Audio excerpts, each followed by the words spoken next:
Arranco, ¿Arranco yo, Jime, o vos decís algo primero? Listo. Vicky empieza hablando. Ah, Victoria, Ella es la bien, perfecto. moderadora. Bien.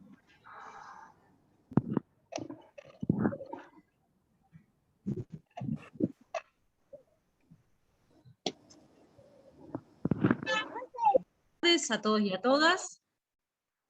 Buenas tardes a todos y a todas. Soy Victoria Pérez Zampayo, soy abogada y voy a ser la moderadora de este encuentro virtual que ha sido denominado Ley de Procedimiento Penal para Adolescentes, Reflexiones y Aportes de la Nueva Legislación, el cual ha sido organizado por el trabajo mancomunado de dos comisiones, la Comisión de Acceso a la Justicia, a cargo de Yael Álvarez y Gabriela Brisi, y de la Comisión de Personas en Conflicto con la Ley Penal, a cargo de Jimena Formiglia y Martín García Ongaro, ambas del Observatorio de Derechos Humanos de la Facultad de Ciencias Económicas y Jurídicas de la Universidad de La Pampa. Contamos con la grata presencia del señor decano de la Facultad de Ciencias Económicas y Jurídicas, quien nos dará a todos y a todas unas palabras de bienvenida. Cuando guste. Gracias, Victoria. Bienvenidos, bienvenidas. Es un placer recibirlos, aunque sea de manera virtual, en nuestra facultad. En esta oportunidad para poner en debate una temática tan importante y con un formato tan interesante a mi criterio, que fue este formato, esta comisión interinstitucional que durante mucho tiempo, porque lo recuerdo muy bien, todas las veces que se reunían para discutir este procedimiento para la justicia penal adolescente. Realmente hicieron un enorme trabajo y muy rico por justamente los aportes desde las distintas instituciones que representaban. Agradezco muchísimo entonces a quienes nos van a acompañar con sus exposiciones, a Tato Bonino, representando al gobierno de la provincia, Juan Pablo Meaca, representando a la Defensoría Provincial, Alejandro Ocio, de nuestra facultad y que representó a la universidad en esta comisión, a Vanessa Ranocchia, de nuestra facultad, y representó al Colegio de Abogados en aquella comisión. Agradezco también muchísimo a las integrantes de las comisiones que hicieron posible esta actividad y a Ivana, que siempre impulsa estas actividades del observatorio. Así que muchísimas gracias por acompañarnos. Saludo y celebro el debate en las aulas, aunque sean Zoom, de nuestra facultad, y espero que sea de mucho provecho. Así que buenas tardes y que lo aprovechen. Muchas gracias. También debo señalar que contamos con la presencia, como la vemos en pantalla, de la secretaria del Observatorio de Derechos Humanos, que nos acompaña también en este encuentro. Bueno, a continuación abordaremos el tratamiento de esta nueva ley, la ley número 3353 de procedimiento penal para adolescentes, sancionada en el mes de julio del corriente año, de la mano de destacados expositores y expositora, referentes en la materia y que han integrado incluso la comisión redactora, a quienes desde ya, como dijo el señor decano, agradecemos contar con su presencia. Mencionaré por cuestiones de mero tiempo solo algunos de los vastos antecedentes que reúne cada uno de ellos. Lo iré haciendo en función del orden en el que hablarán. De esta manera, en primer lugar, contamos con la presencia de Juan Pablo Bonino, quien es abogado, subsecretario de la Niñez y Adolescencia y Familia del Ministerio de Desarrollo Social de la provincia de La Pampa. Luego, en segundo lugar, continuará Alejandro Ocio, abogado, magíster en Ciencias Penales y especialista en Derechos Humanos e integrante de la comisión redactora por la universidad. En tercer lugar, seguirá Juan Pablo Meaca, abogado y procurador, defensor provincial de los derechos de niños, niñas y adolescentes, y vicepresidente del Consejo Provincial de la Niñez.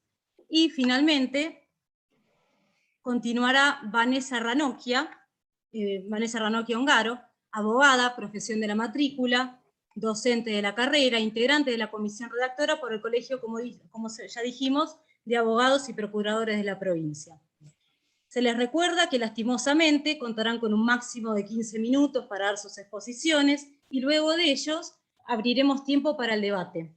También les recuerdo a todos y todas las presentes que deberán mantener el micrófono silenciado, que podrán realizar sus preguntas a través del chat de este canal y que también contarán con la posibilidad de participar, tomar la palabra ejerciendo esa opción.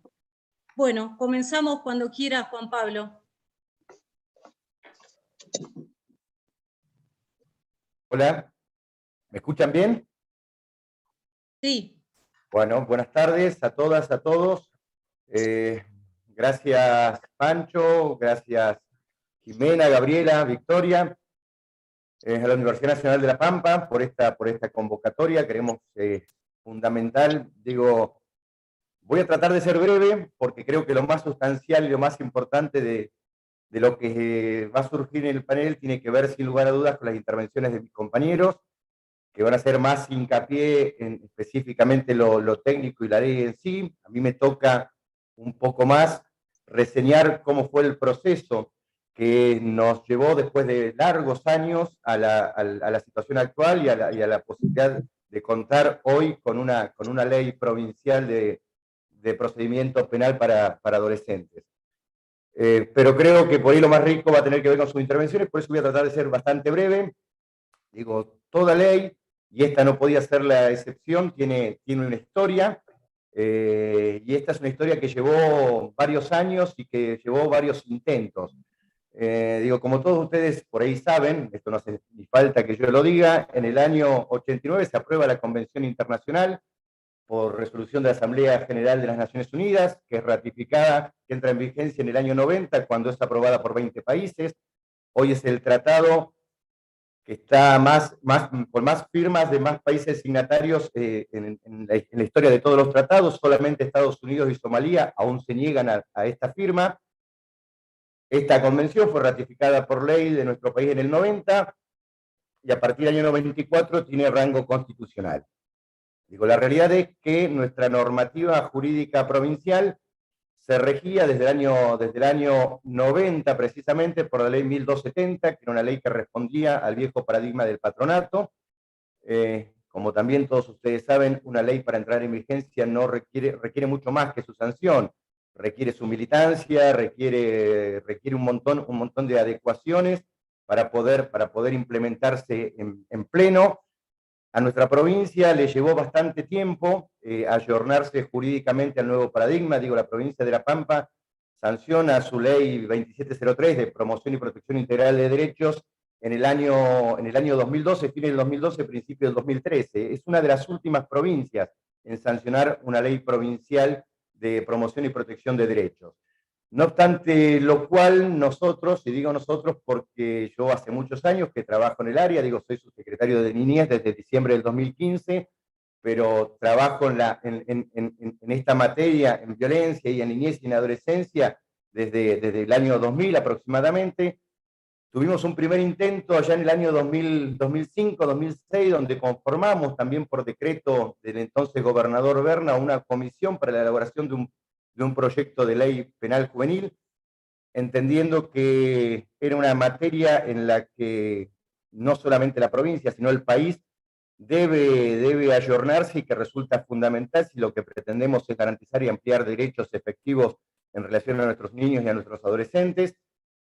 Esa comisión, digo, de la que integraron muchísima gente, podríamos nombrar a algunos solamente. Vanessa estaba en esa comisión ya en aquel entonces, Diego Álvarez también formaba parte de esa comisión, Laura Tapia, Lía Norberto por la universidad, Luis García por la justicia, María Cristina Funes, ex asesora de niños y adolescentes.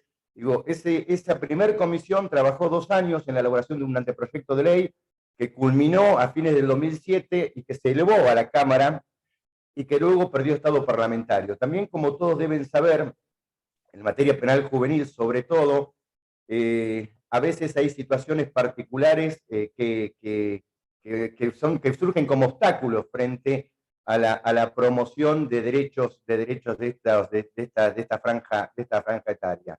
Por diversas circunstancias, en el 2007 la Cámara no dio tratamiento al proyecto y luego cayó en su estado parlamentario. Si bien intentamos desde los lugares que cada uno ocupábamos retomar esta posibilidad, La realidad es que cuando asumimos la subsecretaría en el año, fines del año 2015, conjuntamente con, en ese momento, la ministra de Desarrollo Social, Fernanda Alonso, que había sido una de las miembros, una de las autoras del proyecto de ley de protección y promoción integral de niños, niñas y adolescentes, la 2703, acordamos en la necesidad de impulsar definitivamente la sanción de una nueva ley. Habían pasado 10 años de aquel primer intento, por lo cual resultaba absolutamente necesario ayornarlo a la nueva realidad, y es así como, por la decisión política de en su momento el ingeniero Berna, en el año 2017, se sanciona o se crea a través de un decreto provincial, se crea una comisión para la elaboración, para el estudio y la elaboración de un anteproyecto de ley penal juvenil. Esta comisión, que empezó a funcionar el 15 de marzo del año 2017, y que estuvo integrada, entre otros, por la doctora Soledad Forte y Andrea Fernández, por el Ministerio Público Fiscal, los licenciados Lautaro García y Mónica Bacaro, por el Colegio de Psicólogos, Anaí Brarda y Daniela de la Iglesia, por el Tribunal Superior de Justicia, Roberto Torres y Juan Carlos Pereira, por las organizaciones sociales que trabajan en materia de niñez, el doctor Meaca y la doctora María Ángeles por la Defensoría, quien les habla, y el licenciado Frencia por el Ministerio de Desarrollo Social, el doctor Diego Álvarez y Carmen Sierra por el Ministerio de Gobierno y Justicia, Rocío Sánchez y Ana Enchaurraga por el Derechos Humanos, Alejandro Ocio por la Universidad. También hubo representantes de la Cámara de Diputados, el diputado Marín, el diputado Sabaró. Digo, esta comisión comenzó a trabajar en el año 2017, comenzamos a reunirnos a las tardes, una vez por semana, se me designó como coordinador, se dictó un reglamento de funcionamiento, y si bien arrancamos pensando en tomar como base algunos de los proyectos que ya existían, que ya se habían elaborado, aquel proyecto de aquella vieja comisión, y algunos proyectos que habían presentado algunos diputados en la Cámara, la realidad es que a poco de empezar a caminar nos dimos cuenta que resultaba necesario empezar a trabajar de cero un proyecto nuevo, integral. Para esto reunimos toda la legislación provincial, internacional, toda la doctrina y jurisprudencia existente en la materia, y comenzamos un trabajo muy comprometido, muy arduo, que se desarrolló prácticamente sin interrupciones, con muchas discusiones, muchísimas discusiones, pero que fuimos zanjando a medida que fueron surgiendo, y que permitieron allá aproximadamente en el año 2019, presentar el proyecto elaborado, un proyecto que consta de 74 artículos, que creemos que además también fue la idea al momento de pensar en este proyecto de ley. Creíamos que era necesario no solo hacer la mejor ley, sino la mejor ley posible, es decir, una ley que fuera de fácil aplicación. Corríamos el riesgo y la tentación de buscar una ley que fuera impecable desde lo teórico, pero que fuera muy difícil de poner en práctica. Como todos ustedes saben, las leyes también muchas veces requieren para su puesta en práctica de presupuesto, de recursos, y la idea era poder trabajar en la mejor ley posible, pero en una ley que fuera aplicable en forma bastante rápida. Esto nos llevó, por supuesto, a largas discusiones que por ahí seguramente mis compañeros después van a poder explicar con mejor detenimiento, pero siempre en el convencimiento de que esta provincia tenía la necesidad y el compromiso de cumplir con una deuda pendiente e histórica con los adolescentes en conflicto con la ley penal. Independientemente de si esta es una población muy grande en número o no, lo real es que no solo en nuestra provincia, sino en general en el país, digo, todas las normativas hablan de que precisamente los adolescentes deben tener un plus de garantías sobre los adultos. Y la realidad es que en la práctica muchas veces esto no solo no ocurre, sino que ni siquiera tenían las garantías y los derechos que tenía un adulto. Digo, hemos tenido adolescentes privados de la libertad por supuestos delitos que si los hubieran cometido adultos no hubieran permanecido detenidos ni siquiera 2 días. Digo, y me parece que también era importante poner en debate esta cuestión, sobre todo cuando todos también conocemos y sabemos lo difícil que es lidiar con una opinión pública y por ahí con una prensa que pregona permanentemente la peligrosidad falsa, obviamente, de esta franja etaria y reclama mayor dureza, mayor rigurosidad, mayor punibilidad. Y aquellos que trabajamos en el tema y que trabajamos con niños y con adolescentes sabemos que el procedimiento penal juvenil tiene que tener otro objetivo que no puede ser pura y exclusivamente el sancionatorio. Entonces, bueno, tratamos de trabajar despojados de esta mirada social, si se quiere, que me parece que es absolutamente equivocada, que es estigmatizante, que no reconoce derechos, sino que los cercena. Y en este sentido, sí es importante también tener en cuenta que trabajamos con absoluta tranquilidad y con absoluta libertad al momento de poder plasmar en este instrumento lo que creíamos que era más conveniente para garantizar y ampliar la mayor cantidad de derechos posibles. Este proyecto de ley, que duró más de 2 años de trabajo, digo, parecía que no terminaba más o parecía que no queríamos dejar de juntarnos, digo, ha forjado también unas cuantas amistades. Fue presentado en la sesión inaugural del año 2020 por el actual gobernador Sergio Silioto a la Cámara, para su tratamiento. La Cámara nos convocó la Cámara precisamente a integrantes de la comisión para que explicáramos en qué consistía, para que se sacaran algunas dudas, para que pudiéramos aclarar aquellas cuestiones que por ahí no estaban claras, y así fue como en el mes de agosto aproximadamente, vos me dirás mejor, Ale, si estoy equivocado o no, pero junto con Alejandro Ocio, en representación de la comisión que elaboró el proyecto, nos presentamos en el plenario de la Cámara de Diputados, de la Comisión de Legislación General, a fin de poder dilucidar cualquier duda o cualquier cuestión que tuviera que ver con este instrumento. Y luego de esa presentación, que fue muy rica, no solamente para los diputados, sino también para nosotros, la Cámara se abocó a su tratamiento y felizmente en el mes de julio de este año fue sancionada por unanimidad y fue convertida en ley. Ahora bien, como también ocurre, y lo decía anteriormente, no todas las leyes terminan con su sanción. Digo, esto necesita imperiosamente, y por eso la ley otorga un plazo de adecuación, que el que establece la ley es de 1 año, prorrogable por otro año, para que tanto el Poder Judicial como el Poder Administrativo o el órgano de administración en lo que le conciernen puedan ajustar sus estructuras a la necesidad que requiere una aplicación efectiva y eficiente de la ley. O sea que hoy estamos en ese proceso, en el proceso de empezar a pensar de qué manera vamos a ayornar algunos y vamos a crear algunos programas que la ley pone en cabeza del Poder Ejecutivo para implementar la ley, y también el Poder Judicial está empezando a analizar no solo cómo la implementa, sino cómo genera la especialización de sus operadores, a los fines de que, si Dios quiere, en el plazo más rápidamente posible, esperemos que sea 1 año y que no haga falta prorrogarlo otro más, pueda entrar en plena vigencia. De todas maneras, digo, celebro este encuentro porque creo que también es fundamental empezar a difundir en qué consiste este proyecto de ley. Proyecto de ley que hoy es modelo en el país, digo, nos lo han solicitado desde diversos organismos.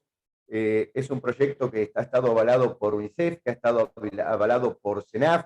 Es un proyecto con el que también en su momento nosotros, como representantes de la provincia ante el Consejo Federal de Niñez, Adolescencia y Familia, lo presentamos e impulsamos una ley penal juvenil para derogar la 22.287. Lamentablemente, ese proyecto que fue presentado a nivel nacional hace 2 o 3 años en la Cámara de Diputados no fue tratado, ni por supuesto fue impulsado. Ustedes recordarán que no hace mucho tiempo se armó todo un debate, como ocurre habitualmente cuando algún hecho trasciende, respecto de la baja de la edad de imputabilidad y estas cuestiones que a veces parecieran ser que ponen un freno a lo que sigue siendo una deuda enorme de la democracia argentina con la adolescencia, que es la de ayornar su régimen penal juvenil al paradigma vigente normativamente hoy. Pero bueno, en parte yo lo que quería era básicamente explicar cuál había sido el proceso, que a través de este proceso hubo una firme decisión política, digo, y un convencimiento de que era algo que la provincia se debía y que le debía a sus jóvenes, y que también está inmersa en un proyecto, en una política pública que, a pesar de los vaivenes y de las dificultades, permanentemente busca ampliar y reconocer derechos a aquellos sectores que son los más vulnerables. En este caso, a la niñez y a la adolescencia. Así que bueno, no sé si ya me excedí, no me excedí, sí, seguramente me excedí un poquito, pero bueno, nada, agradecer otra vez la invitación. Como siempre, me parece que este tipo de jornadas nos sirven para que entendamos un poco más de qué hablamos cuando hablamos de procedimiento penal juvenil y de qué hablamos cuando hablamos de adolescentes en conflicto con la ley penal. Muchas gracias y bueno, le doy la palabra a vos, Soledad. Sí. Muchas gracias a vos, Juan Pablo. ¿Qué te dije, Soledad? Victoria. Sí, está muy bien. Muchas gracias a vos por tus explicaciones y aportes. Ahora sí, Alejandro, cuando quieras. Bueno, buenas tardes. En primer lugar, muchas gracias por el espacio, por la invitación. Siempre es un placer participar de encuentro en mi casa, que es la Universidad de La Pampa, y por supuesto con compañeras y compañeros de esta comisión que tanto trabajamos y como decía el doctor Bonino, que ha forjado relaciones muy afectivas y amistades. La veo por allí en el público a Gloria Alboni, que también participó de la comisión y que fue uno de los pilares de la interdisciplina para que esta ley pueda ser como es, verdaderamente interdisciplinar y con respeto disciplinar, no solo jurídico como suele suceder con estas leyes. Yo quería comentar un poquito nada más algunas cuestiones para empezar a pensar, como decía el doctor Bonino recién, sobre lo que esta ley implica, o lo que implicaba ya como anteproyecto y lo que implica ahora como norma jurídica, en vacatio legis, como decimos nosotros los abogados, que ya está sancionada, pero aún no está vigente porque requiere de una reglamentación y de una adecuación. Pero esta normativa viene a sumarse a la ley 2703 en el ámbito provincial, a la ley 26061 en el ámbito nacional y implica en ese marco un último pilar en relación a la convencionalidad de la normativa provincial. Y eso implica un cambio de paradigma en el ámbito penal. Un cambio de paradigma por partida doble. El primer paradigma que es necesario erradicar es el paradigma del tutelarismo. Ustedes saben que la ley 1270 de la provincia de La Pampa, que esta norma viene a derogar, es propia del paradigma tutelar o de la situación irregular, como se llama en Latinoamérica, y que tiene toda una carga de proteccionismo y de reducción de las infancias y las adolescencias a objetos cosificados por el Estado, y bajo el discurso filantrópico muchas veces se han vulnerado los derechos, y en el ámbito en que más derechos se han vulnerado es en el ámbito penal.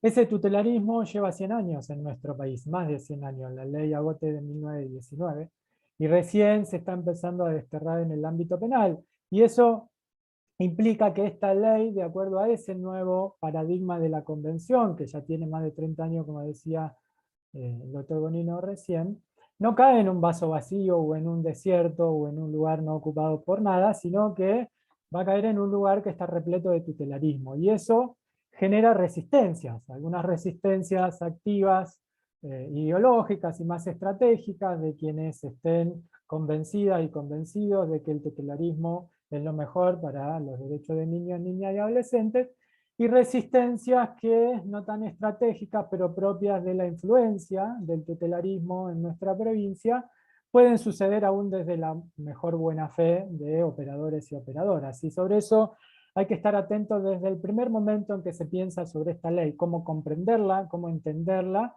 para luego llevarla a la práctica. Y en un ratito voy a dar un ejemplo que ya sucedió antes de la vigencia de la ley en nuestra provincia y que debió resolver el Superior Tribunal de Justicia.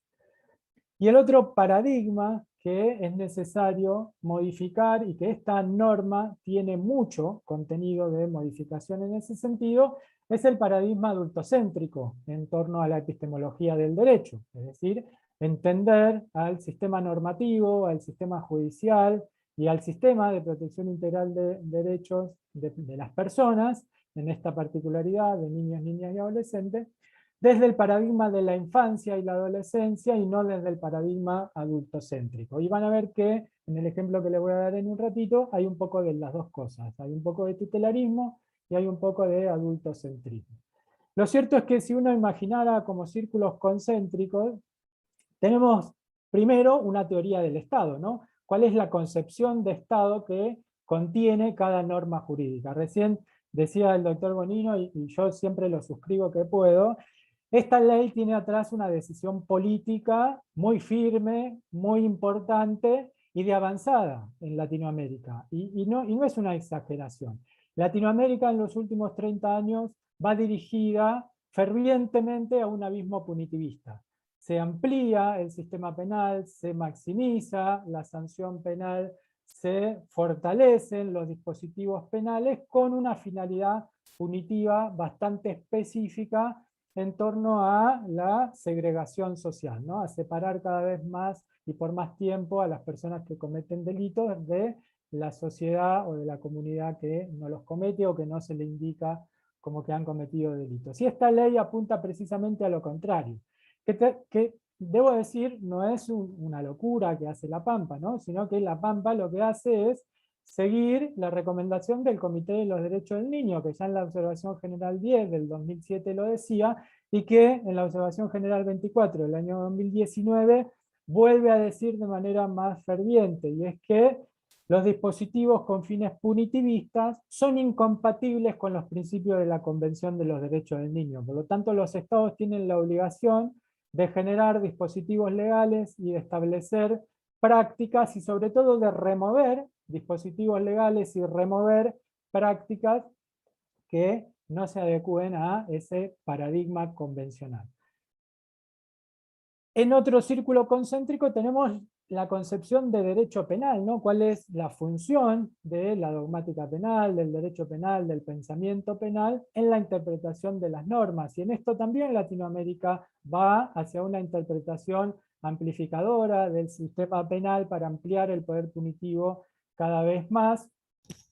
Sin embargo, desde el Comité de los Derechos del Niño se indica precisamente lo contrario, y esto ya no solo en la Observación General 24 que se refiere a la justicia juvenil, sino en el conjunto de las observaciones generales y específicamente en la Observación General 14 que se refiere al interés superior del niño. Y allí se establece de manera bien firme que todos los dispositivos del Estado tienen que incluir en su paradigma la satisfacción del interés superior del niño, y eso quiere decir satisfacer de manera coetánea e integrar la mayor cantidad de derechos posibles. Y dice el comité, eso es incompatible con un sistema puramente punitivista en torno a las infracciones de las infancias y las adolescencias. Y el tercer círculo concéntrico en el cual se centraliza la persona humana, niño, niña o adolescente, es todo el complejo normativo del derecho internacional de los derechos humanos, que por allí en la dogmática se denomina Corpus Juris, o la Corte Interamericana, incluso lo ha llamado así desde su primer fallo en 1999, el fallo Niños de la Calle, Villagrán Morales contra Guatemala, que tiene que ver con toda la normativa internacional en relación al derecho de las infancias y adolescencias, pero sobre todo los pronunciamientos de los organismos internacionales de derechos humanos en relación a esto. Y, por supuesto, en 15 minutos no podemos abordar todo esto, pero me voy a referir solo a los principios de la Convención. Ustedes saben que los principios generales y fundamentales, los ejes troncales de la Convención de los Derechos del Niño son 4.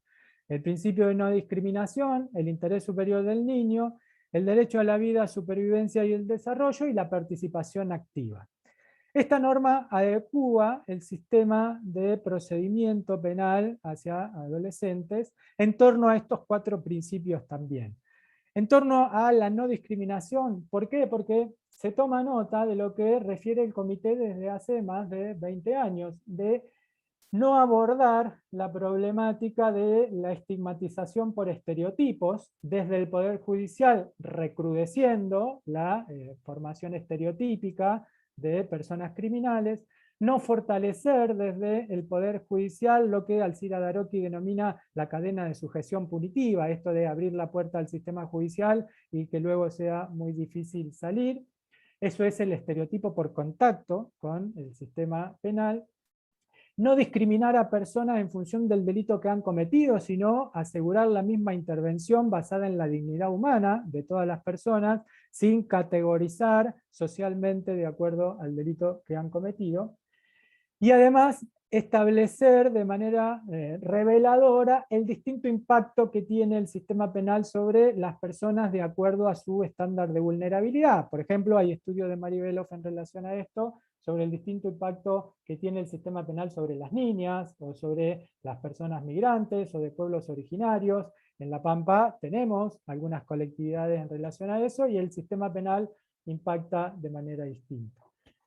En torno al interés superior de niños, niñas y adolescentes, establece sistemas alternativos a la judicialización dicotómica de sanción penal o absolución, y se establece un capítulo completo, casi 20 artículos de justicia restaurativa, que luego Vanessa se va seguramente a referir a eso, pero ustedes piensen que una ley de 60 y poquito artículos tiene casi 20 de justicia restaurativa. Eso claramente está direccionando la intención política de la intervención pública de esa norma hacia un sentido no punitivista y de mayor satisfacción posible, no solo el interés superior de la persona sindicada como autora de un delito, sino de las víctimas y de la comunidad como futuras o posibles víctimas, porque digo esto, el Comité de los Derechos del Niño en la Observación General 24 dice que está relevado a nivel mundial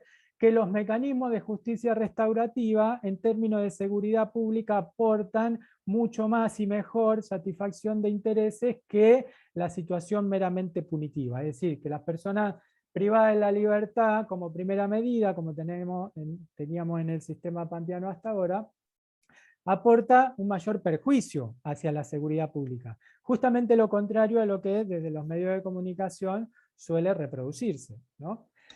Pero también se establece un debido proceso específico con garantías especiales que son distintas que la del derecho procesal penal para personas adultas.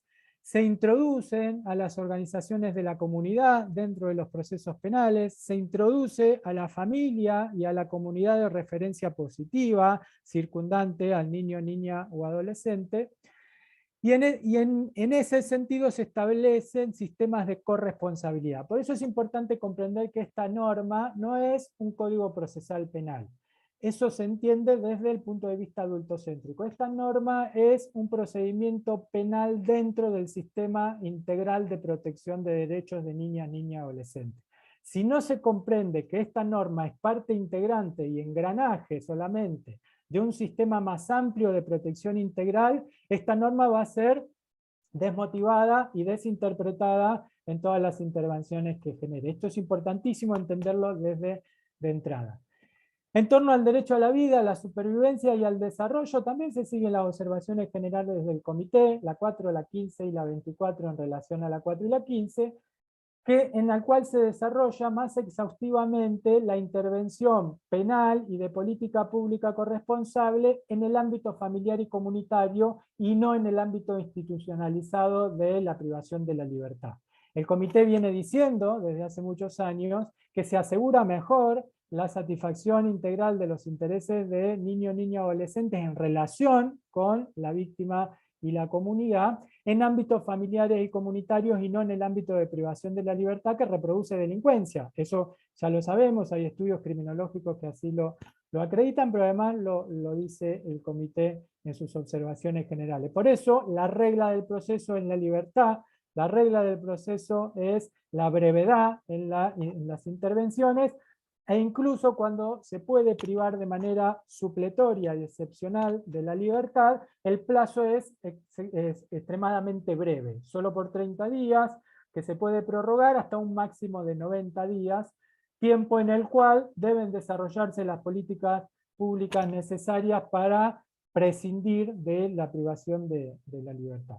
Y por último, se asegura la participación activa. Esto que suele conocerse indiciariamente como el derecho a ser oído, la regla de la convención es la participación activa, no solo el derecho a ser oído, porque el derecho a ser oído suele ser desinterpretado, se asegura una audiencia donde se escucha al niño, niña o adolescente, luego no se hace nada con eso, no se genera ninguna otra política pública y se aseguró el derecho a ser oído. Bueno, ese no es el principio convencional, esa no es la práctica recomendada por el comité, y esta norma exige que se asegure no solo el derecho a ser oído, sino la participación activa y por lo tanto con medidas de acciones a implementar durante todo el proceso. Y cada vez que haya un acto, sea judicial o extrajudicial, en el cual se decida sobre prueba o derechos de niñas, niños y adolescentes, sean sindicados como infractores a la ley penal o víctimas o testigos, ese adolescente, esa niña, ese niño tiene la posibilidad de participar de manera activa y genera a su vez una obligación en sentido inverso o directamente proporcional del Estado. El Estado tiene que tratar esa opinión vertida por el niño, niña, adolescente, tiene que fundamentar si la sigue o si no la sigue, y en el caso de que tome una resolución distinta, motivar adecuadamente cada resolución para dar respuesta a eso. Y cierro con el ejemplo que les decía hace un ratito. La ley dice en los primeros 2 artículos que todo el derecho internacional de los derechos humanos forma parte de la interpretación y de la aplicación de esta norma. A poco de haberse aprobado y publicado en el boletín oficial, el Tribunal de Impugnación Penal dictó un fallo donde dijo que esta ley estaba vigente y cambió la competencia de un juzgado de familia, niños, niñas y adolescentes en Pico en favor de un juez de audiencia, una jueza de audiencia de esa misma ciudad, entendiendo que esta nueva norma era la ley penal más benigna para ese adolescente en particular. El Superior Tribunal de Justicia revocó ese fallo y dijo, dando la razón a la defensa pública, que en ese caso realizó un recurso, que había que asegurar la especialidad. Y precisamente esto es interpretar la norma en sentido convencional. Todos los artículos, absolutamente todos, los que requieren de intervención de algún operador o operadora, pero también todos los demás, requieren de la adecuación reglamentaria, no solo de las agencias del Poder Judicial, sino también del Sistema de Protección Integral de Derechos, para garantizar la especialidad en todo el proceso. No solo por la capacitación de las personas, sino por la especialidad de las intervenciones. De hecho, ha habido otros fallos que rechazan el juicio abreviado porque la norma impide ese mecanismo en el nuevo procedimiento, también incluyendo en este paradigma adultocéntrico del entendimiento de la ley penal más benigna o de la ley vigente. Esta norma, si uno la analiza de acuerdo a las normas del derecho internacional, y específicamente el artículo 40 de la Convención, todavía no tienen vigencia ninguna de sus cláusulas, porque absolutamente todas sus cláusulas requieren de un proceso reglamentario de corresponsabilidad y adecuación de agencias para poder ser aplicable. Entonces la norma está vigente, pero no es aplicable. Es lo que en doctrina se llama vacatio legis. Hasta que no se asegure la especialidad, no se puede aplicar ninguna de esas normas. Por supuesto, mucho menos crear una norma que no existe, ¿no? Con partes de esta y parte de la ley 1270. Bueno, cierro con eso y por supuesto quedo a disposición para lo que consideren más adelante. Muchísimas gracias, Alejandro. Realmente ha sido muy claro con tus explicaciones. Y bueno, ahora le cedo la palabra al otro Juan Pablo Meaca, cuando quieras. Bueno, muchas gracias, Victoria. Buenas tardes para todas y todos. Me voy a quedar también con los minutos que han hablado de menos cada uno de los expositores, porque yo soy bastante largo. Entonces, bueno, han sido bastante resumidos ambos, y yo, bueno, voy a tratar también de ser resumido. Me es difícil. Creo que la primera cuestión, sobre todo de los actores del sistema penal juvenil, y que uno tiene que analizar, sobre todo cuando trabaja en una normativa de este tipo, es que cuando uno lo conoce, cuando uno entra a un correccional de niñas, niños, adolescentes, digo niños y niñas porque sabemos todos que hay niños y niñas privados de libertad, aun cuando la ley establece otra edad para que estén en el sistema, hay niños y niñas en sistemas correccionales. Cuando uno entra a un correccional, la primera impresión que se lleva es que no está previsto, o el sistema no tiene previsto rescatar, ayudar, reconstruir, reincorporar a la sociedad a ninguno de los niños y adolescentes que entran en estos sistemas. Esta cuestión, yo siempre cuando hablo de los sistemas penales juveniles, esta cuestión que muchas veces uno lo puede interpretar como la ausencia del Estado, yo siempre lo interpreto a la inversa, creo que es un resultado buscado, es decir, que es un resultado buscado no solamente en el sistema penal, en este caso para adolescentes, sino en el sistema penal para adultos, donde uno entra en un proceso de intervenciones estatales que en realidad van haciendo cada vez más complejo la situación de base que trae el niño y el adolescente y que terminan implicando para el resto de lo que es de su vida ya una determinación del Estado de cómo va a seguir eso. Recién nosotros cuando no estaban todavía los oyentes, pero cuando estábamos hablando con los expositores, hace unos días ha salido o se ha recibido el primer detenido que estudió dentro del sistema adulto, que estudió dentro del sistema de privación de libertad, y eso implica una irrupción en el sistema. Y esa irrupción en el sistema también provoca dos cuestiones. Provoca, sobre todo de los que trabajamos para una reinserción y que creemos que en esa estrategia de replantear todo el sistema está no solamente la garantía de derechos de la persona, sino también la garantía de derechos de seguridad que busca la sociedad, y no con el castigo, que nunca se logra. En realidad uno avanza con sistemas de castigo y de privación de libertad y de violencia, y generalmente no está logrando tampoco resolver el tema de la seguridad.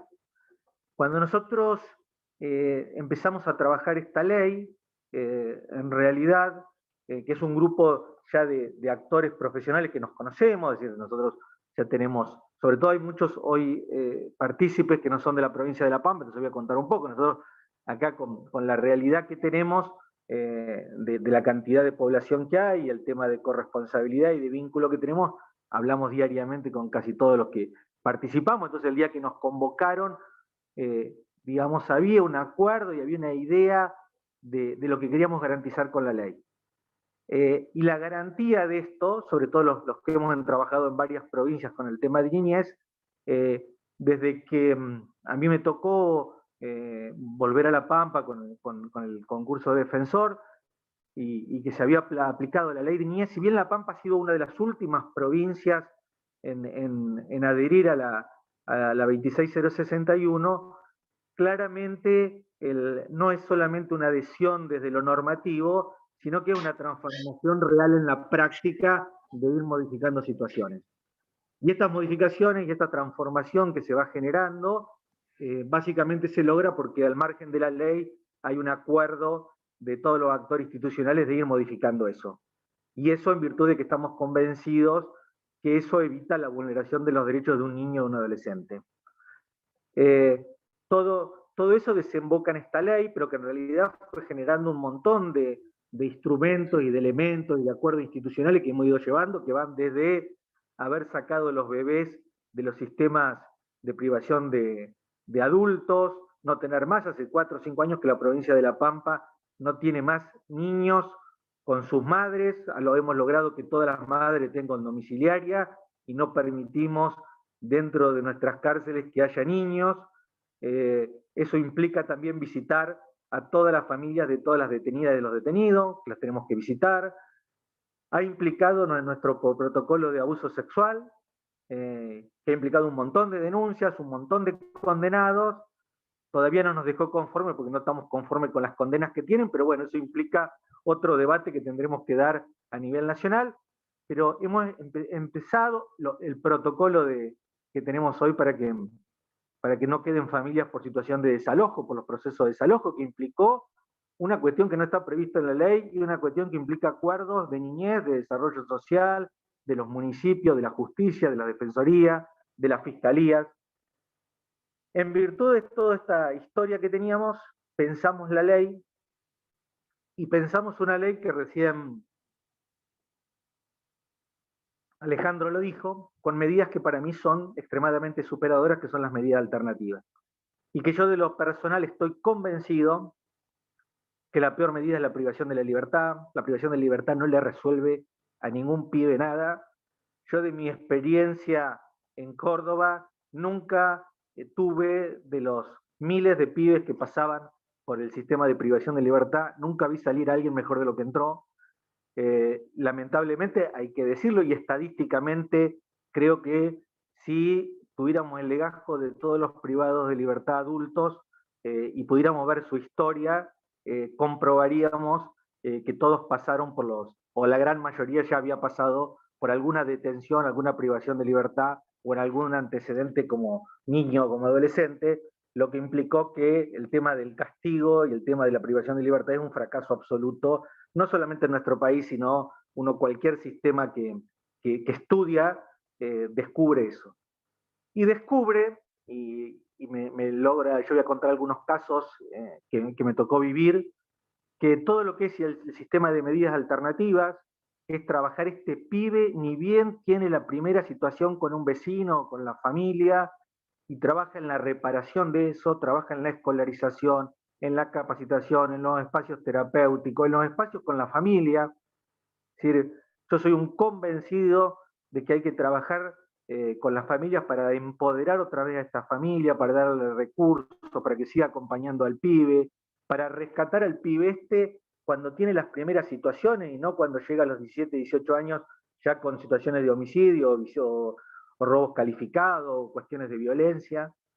Que la base siempre está en algo que hoy hay una marcha en Ciudad de Buenos Aires y que yo comparto, y es la preocupación de todas estas madres que ven a sus hijos en situaciones de consumo, en situaciones de narcotráfico, y no hay dispositivos, no hay recursos para rescatarlos de esas situaciones, y llevan esas situaciones a necesitar recursos, a robar a la familia primero, robar después a los vecinos, y después terminar robando a terceros, y después terminar consiguiendo un arma y haciendo una situación que termina también vulnerando a una tercera persona. Cuando nos pusimos a ver, bueno, todos compartíamos esa necesidad. Esta irrupción en el sistema penal es cambiar la lógica, y es cambiar la lógica de la sociedad, porque la sociedad lamentablemente cada vez que pasa una situación con un pibe, tiene la estructura de pedir castigo y estar convencido que si privamos a todos y lo seguimos privando a todos de libertad, vamos a resolver algo. Y básicamente yo soy un convencido que en una sociedad que tiene el 60% de los niños y adolescentes en situación de pobreza, si no resuelve la situación de pobreza, no se va a resolver nunca la situación de inseguridad. Es decir, cuando uno regala y deja fuera del sistema educativo, del sistema alimentario, del sistema asistencial, al 60% de los chicos, no va a lograr nunca una solución, y que en definitiva el gran problema de seguridad en la República Argentina hoy es que tenemos el 60% de los pibes y los adolescentes en situación de pobreza, y que básicamente la lucha o el abordaje y la resolución de la problemática social tiene que estar enfocada ahí. Para lo penal juvenil, adolescente, que me pareció el tema del terminológico es ideológico y tiene mucho contenido, cada palabra que está en nuestra ley está extremadamente pensada, y está extremadamente pensada con una mirada que busca la incorporación social, la reinserción del pibe, con unas medidas que hemos puesto de las más variadas, y le hemos dado facultades al juez, no solamente en la condena, sino que en los primeros trámites de la investigación, en las primeras partes del proceso, pueda suspender siempre el proceso cuando el pibe se escolariza, cuando el pibe entra a un taller, cuando se ofrece una reparación.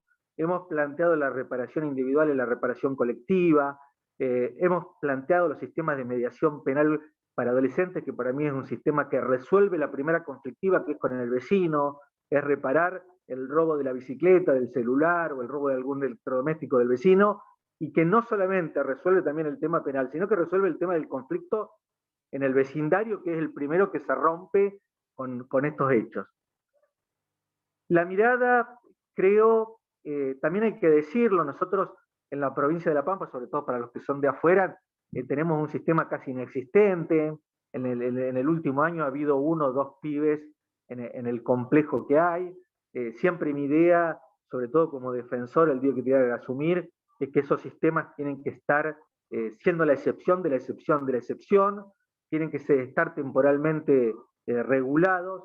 Y algo que dijo Ale, que yo comparto, el sistema nuestro plantea la necesidad de que esté muy diferenciado quién me defiende, quién me juzga y quién me acusa, y que es una cuestión que se confunde en muchos de los sistemas de penales juvenil que hay. Yo justo ahora que lo estoy viendo, veo caras de Córdoba y bueno, son mis compañeros, de muchos de ellos he aprendido muchísimo.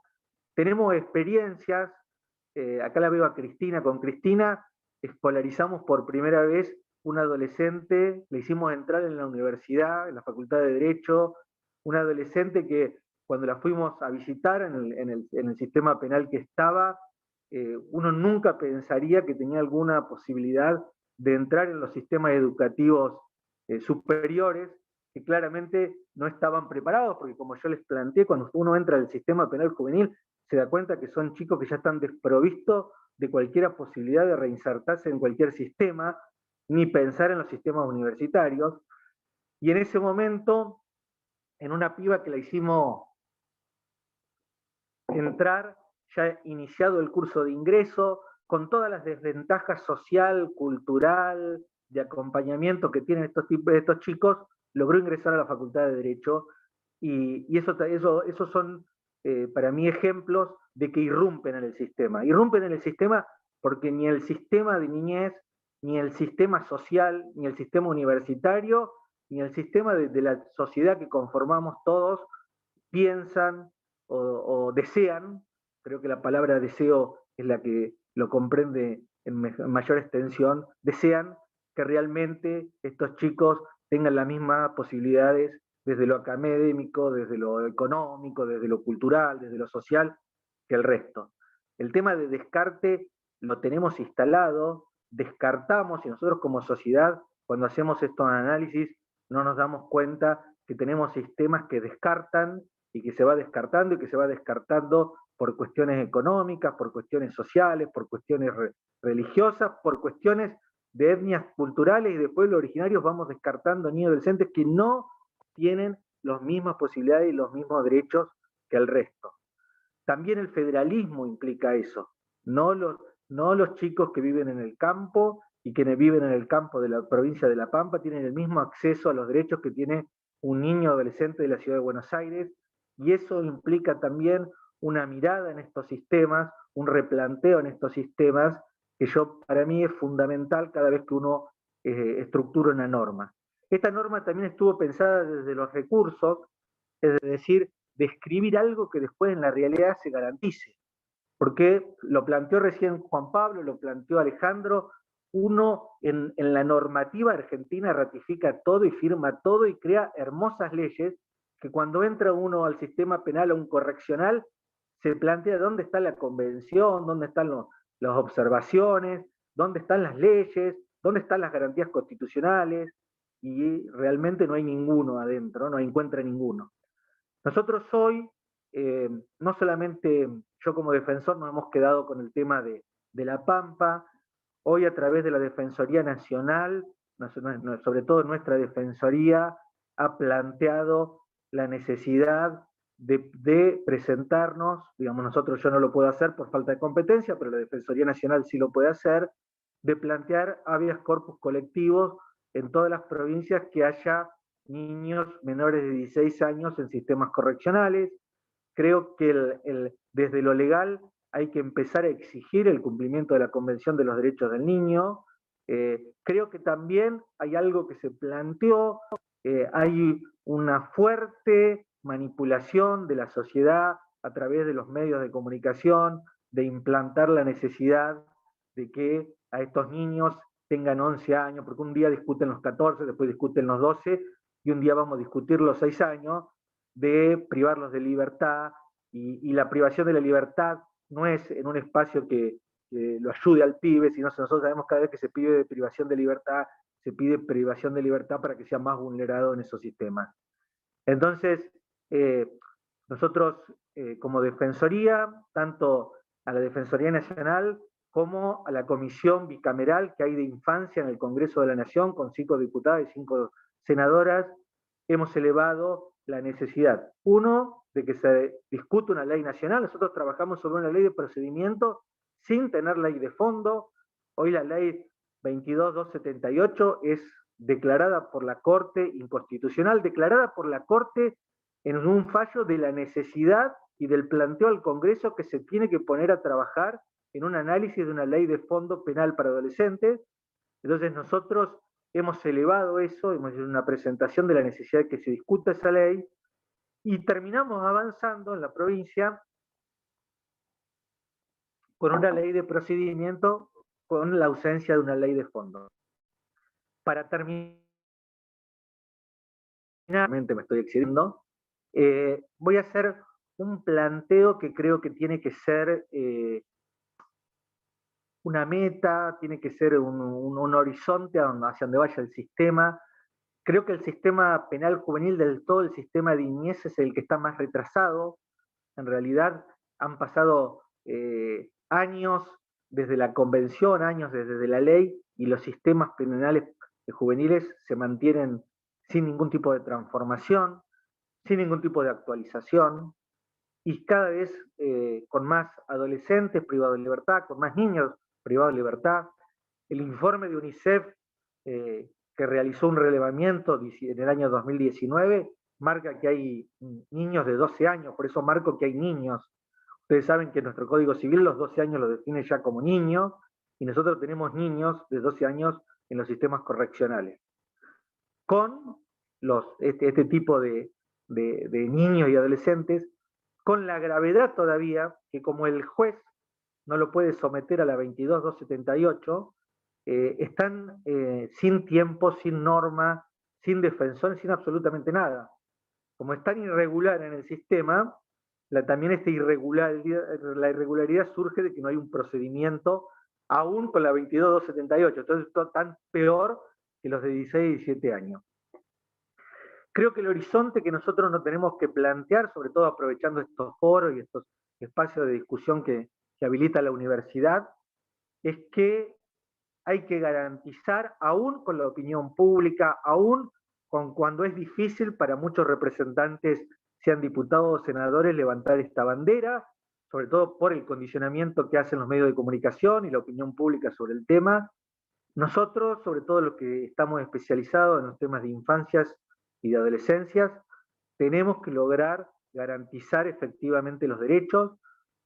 Nosotros para la provincia de La Pampa tenemos este acuerdo, esta decisión que tomamos de todos los actores, sobre todo de los que tienen participación institucional, de garantizar efectivamente los derechos. Este proyecto de ley salió por unanimidad. Es difícil convencer a todos los actores que hay en un poder legislativo que representan todo tipo de sectores, y se los convenció de que esta norma era la norma que iba a resolver lo que hay atrás de todo esto, y que este niño y este adolescente tenga garantizado su derecho, pero también que la sociedad tenga garantizado su derecho. Las medidas alternativas permiten múltiple intervención en un pibe, con espacios terapéuticos, espacios de acompañamiento, operadores, becas. Niñez, adolescencia y el sistema penal para adolescentes requiere recursos. Si no hay recursos económicos, recursos profesionales, hay que cerrar la charla esta del foro y cada cual dedicarse a otra cosa, porque infancia es recurso económico. El tema del hambre, el tema de la vivienda, el tema de los servicios públicos, el tema de la conectividad que tanto se rasgan las vestiduras en los medios de comunicación, se garantiza con recursos económicos. Entonces, cuando se discuten los recursos económicos, si quieren conectividad y quieren computadoras para todos los pibes e igualdad de derechos, son recursos presupuestarios, que habrá que sacarlos de otras áreas, porque lo prioritario para la infancia y lo prioritario según la convención que nosotros hemos ratificado como país, es que cada pibe tenga antes que cualquier otro sector y cualquier otro actor social los derechos garantizados.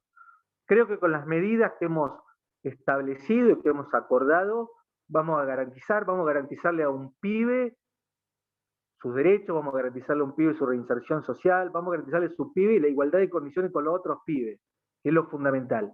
Pero creo yo en el fondo estamos garantizando la solución que tienen los problemas de seguridad.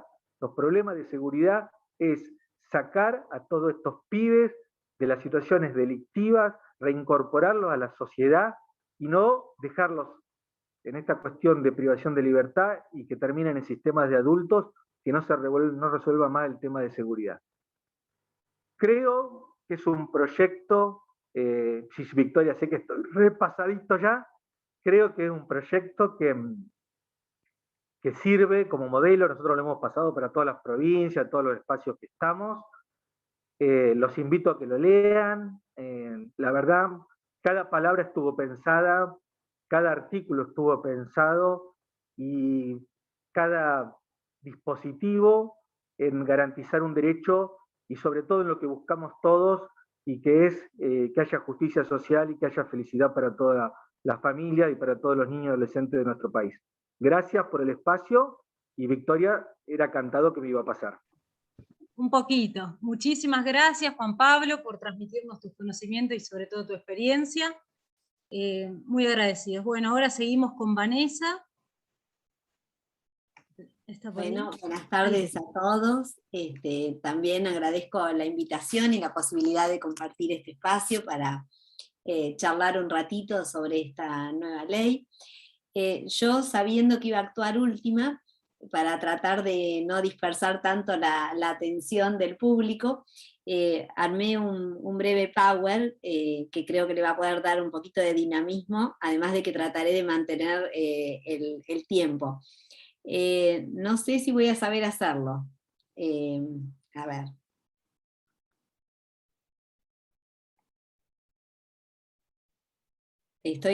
Voy a intentar, si no voy a pedir ayuda para que me...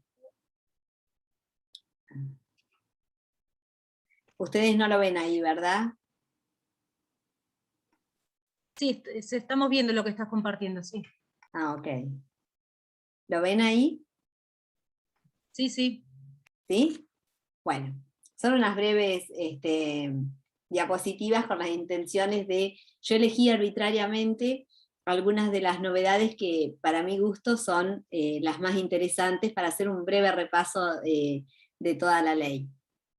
En primer lugar, bueno, durante el proceso yo creo que las cuestiones más novedosas que se han plasmado en la ley son precisamente esto. El hablar de operadores, como puntualizaba inicialmente Alejandro, defensores, fiscales y jueces de control que tengan especialización en materia de niñez. Esto creo que es algo sumamente relevante, la posibilidad de operadores que conozcan la temática desde lo técnico y en lo posible con experiencia en el área.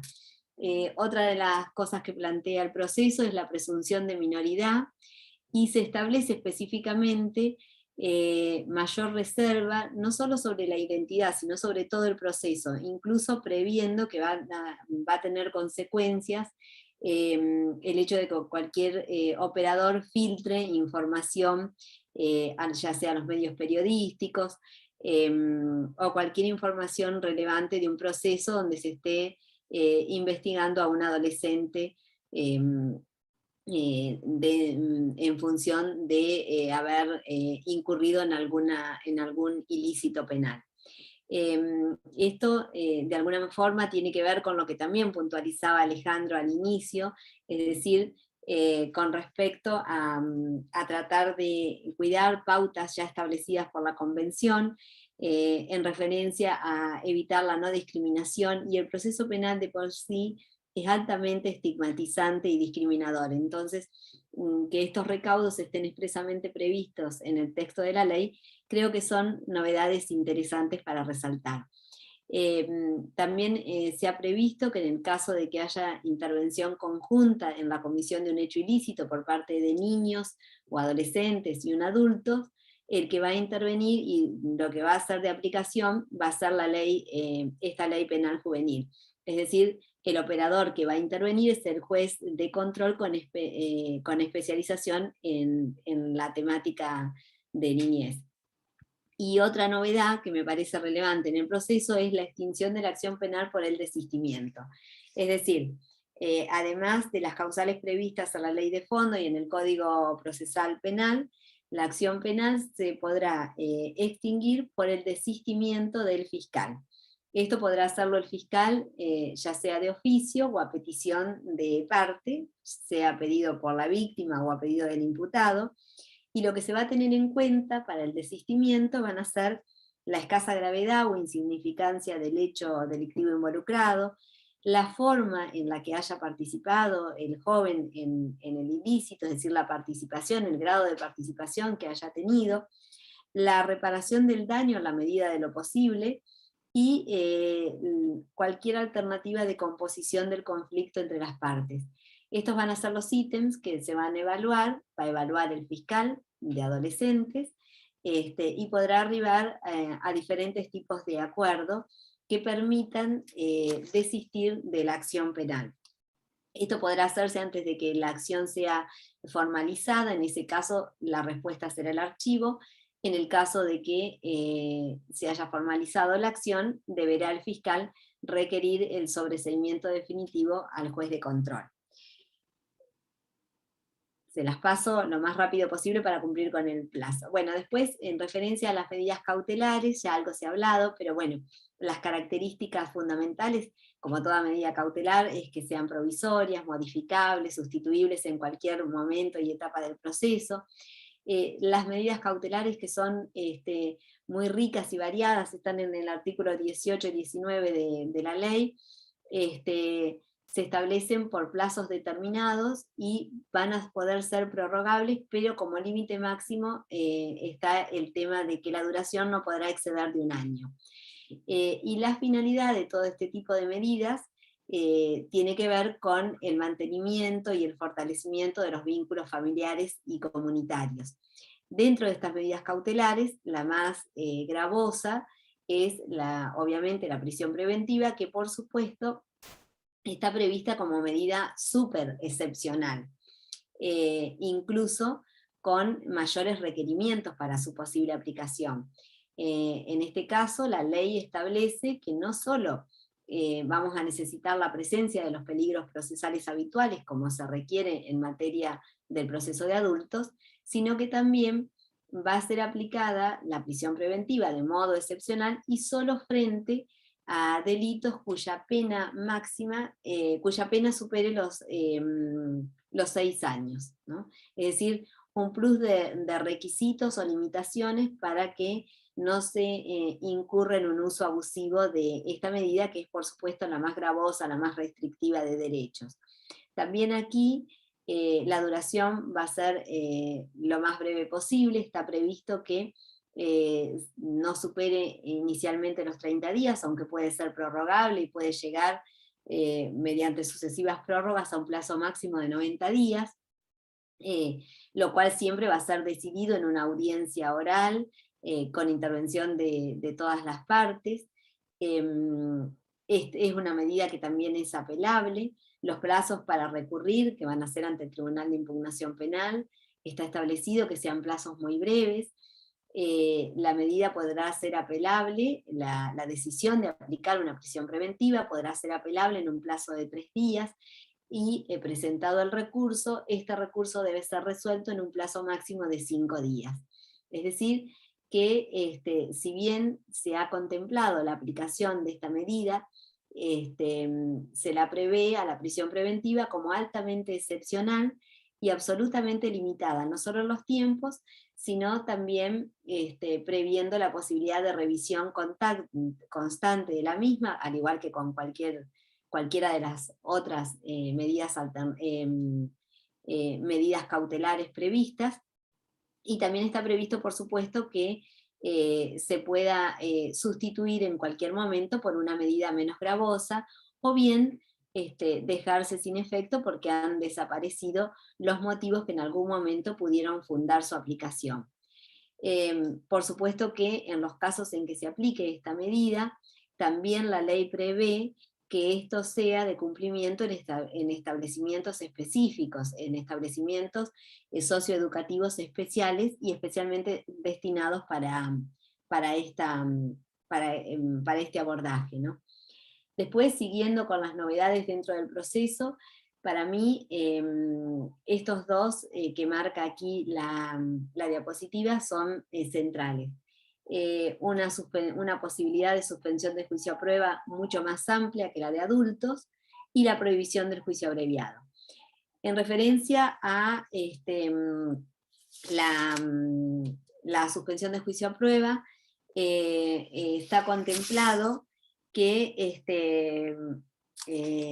sea fundada, por supuesto, teniendo en cuenta el interés superior del niño, la reinserción social, la posibilidad de mantener los lazos familiares y comunitarios en función de todos estos extremos que los marca el mismo texto de la ley.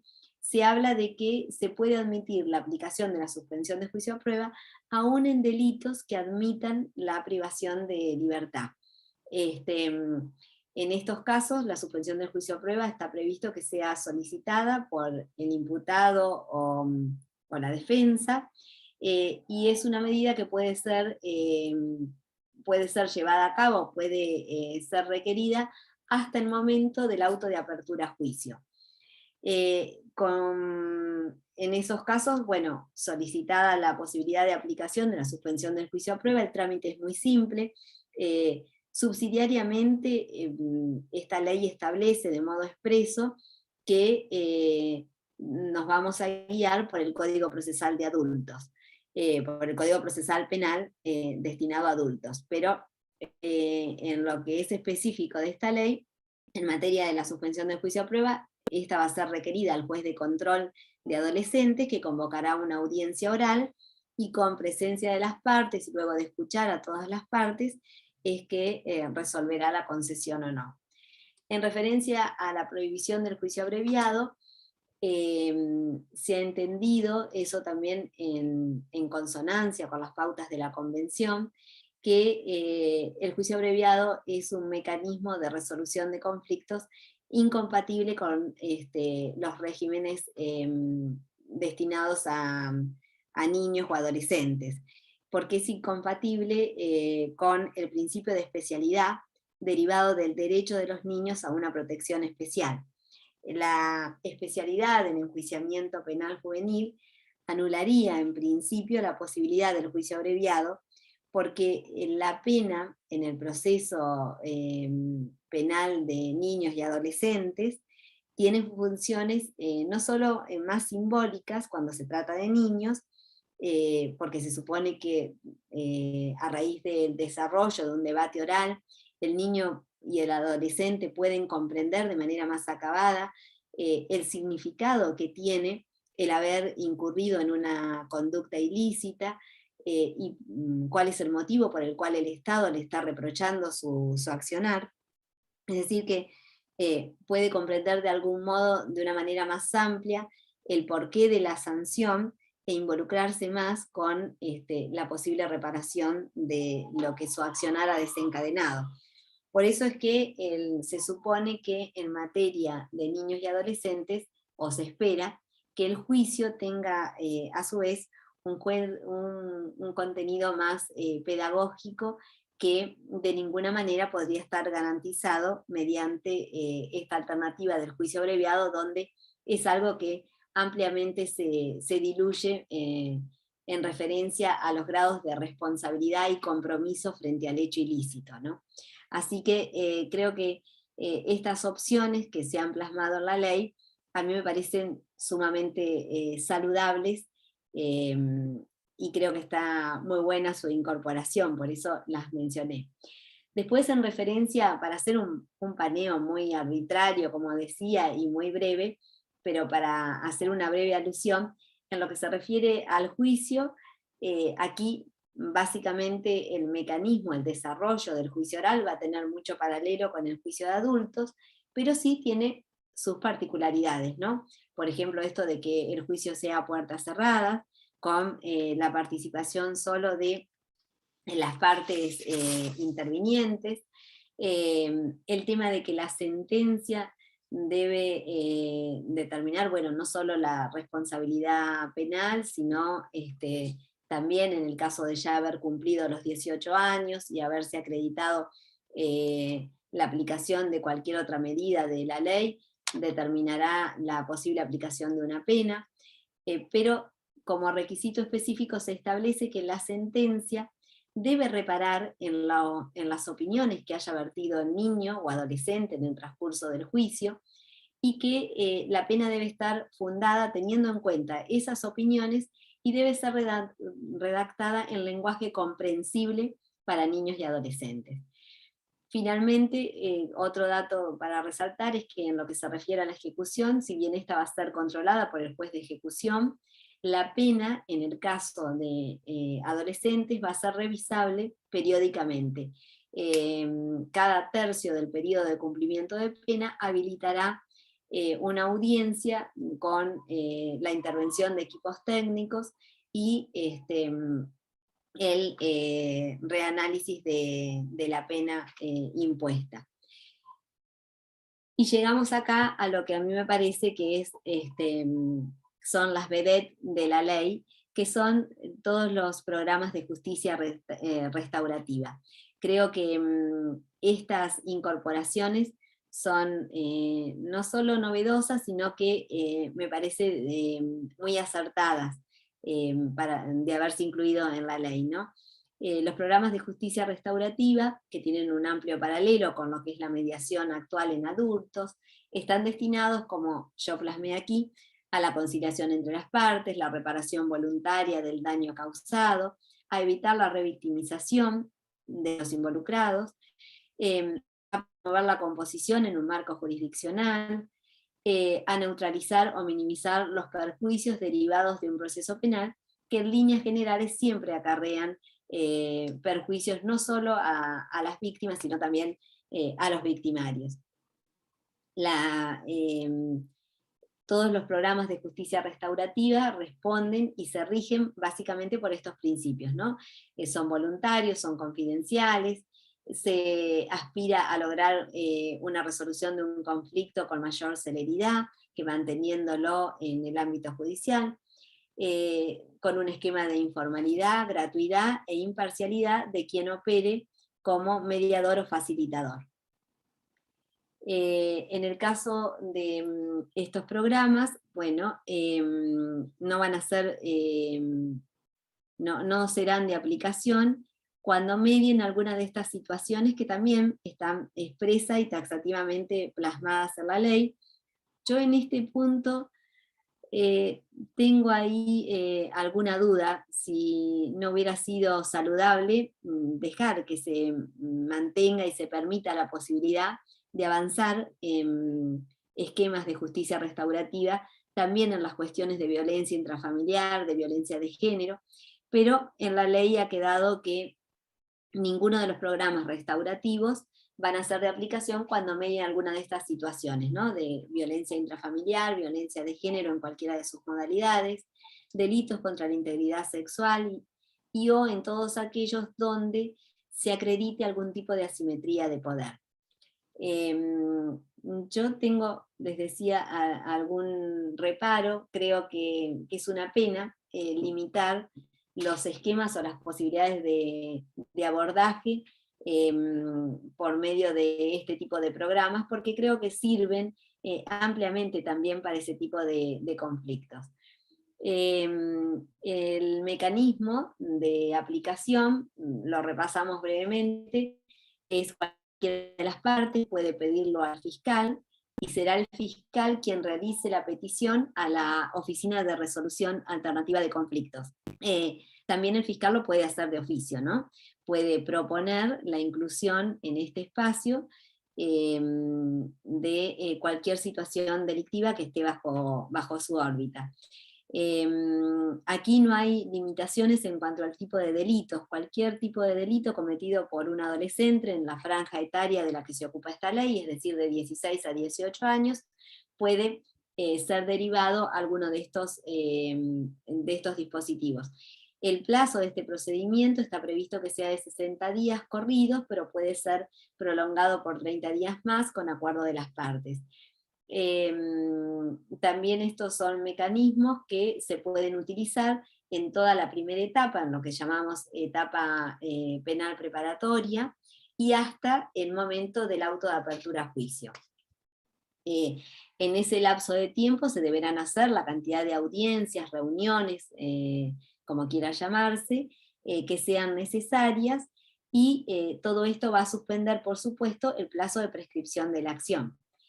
Luego de pasado este espacio, que es por supuesto voluntario para las partes, en caso de arribar a un acuerdo, así se lo comunicarán al fiscal, y en caso de que no arriben a ningún tipo de acuerdo, también esa notificación será emitida por esa oficina al fiscal. En el caso de que lleguen a un acuerdo, es esta oficina quien se encargará del contralor, de lo que se haya acordado entre las partes, y también ahí quedará un registro único de resoluciones alternativas de conflicto. Esto es como para dar un breve paneo, una mera noticia de estos institutos que se incorporan en la ley. Esta es otra alternativa que a mí me parece muy, muy relevante, que es la que se llama la remisión. La remisión en todo sistema penal juvenil, ahí les copié una definición que me parece muy clara y acertada de García Méndez, autor que escribe mucho en materia de menores, o de niños y adolescentes, que dice que el instituto de la remisión consiste en la finalización anticipada o en la extinción de la acción penal, cuando haya un conjunto de circunstancias que rodean al hecho y que permiten presumir que la continuidad del proceso va a resultar contraproducente para alguna de las partes integrantes de ese conflicto. En referencia a la remisión, nosotros la tenemos contemplada en la ley, en el artículo 50, y alude también, sin ningún límite con referencia a los delitos, a que toda persona menor de 18 años, o sea, reitero, en la franja de 16 a 18, que son los comprendidos en esta ley, que esté sometida a un proceso, podrá pedir a través de su defensor o por sí mismo, requerir que se examine la posibilidad de no continuar con el proceso penal abierto, teniendo en cuenta los mismos requisitos que se tuvieron en cuenta, o que pudo haber tenido en cuenta el fiscal, para en su momento pedir desistir de la continuidad de la acción penal, ¿no? Es decir, la insignificancia del hecho delictivo, el posible grado de menor intervención en la actividad delictiva de parte del adolescente, o cualquier otra circunstancia que pudieran tornar desaconsejable o nocivo, no solo para el imputado, sino para cualquiera de las partes, y teniendo en cuenta también el interés superior del niño, continuar con el proceso. Esto, si bien está previsto que básicamente sea propuesta de la defensa, nada impide, y también está previsto, de que pueda proceder a instancia del fiscal. El funcionamiento de la remisión es también mediante audiencia, donde estará presente el imputado y la víctima, y donde el juez analizará la procedencia y la posibilidad de la remisión. Si se acepta, se remitirá a esta persona menor de 18 años al sistema de promoción y protección integral de derechos, a los fines de que en un ámbito no judicial se puedan hacer las consideraciones pertinentes para el caso y los abordajes que se estimen en ese ámbito procedente. Lo importante es que la aplicación de este mecanismo implica una alternativa más que puede llevar a desjudicializar una situación en principio vinculada a un delito, ¿no?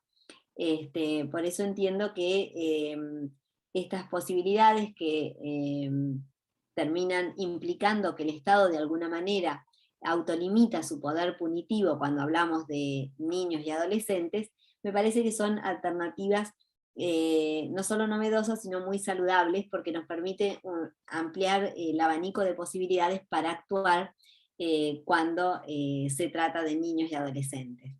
Bueno, en este caso la remisión también, al igual que la suspensión del juicio a prueba y otras medidas, no, la suspensión del juicio a prueba no lo dice, solo quiero hacer notar, está previsto que, al igual que las otras posibilidades de justicia restaurativa, no sean aplicables en los casos de violencia intrafamiliar, violencia de género, delitos contra la integridad sexual, y en todos aquellos donde se acredite una asimetría de poder.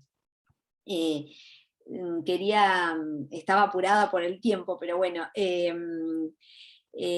la remisión y los programas de justicia restaurativa aluden a la imposibilidad de aplicar este tipo de abordajes en estas situaciones, ¿no? Las que figuran aquí en esta filmina o diapositiva.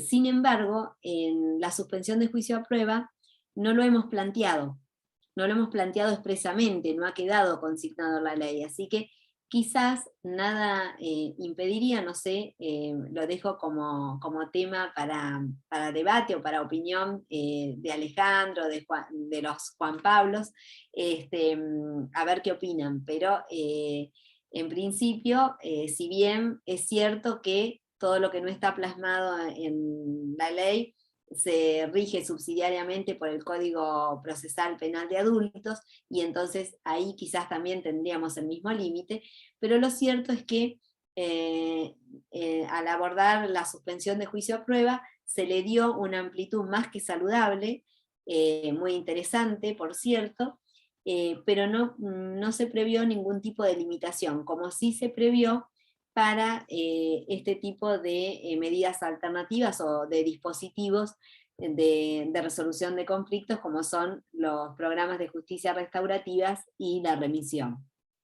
Bueno, con esto, aunque me excedí y pido disculpas por eso, termino mi alocución intentando haber sido de utilidad para dar un breve panorama como síntesis de las intervenciones mucho más sustanciosas de mis colegas. Nada más, y gracias a todos por esta posibilidad. Muchas gracias a vos, Vanessa, ha sido muy clara y muy didáctica con estas explicaciones. Veo acá en el chat que tenemos algunas preguntas, yo no sé si alguien quiera formularlas, tomar la palabra y formularlas. No estoy viendo, a ver si están levantando la mano, alguno o alguna.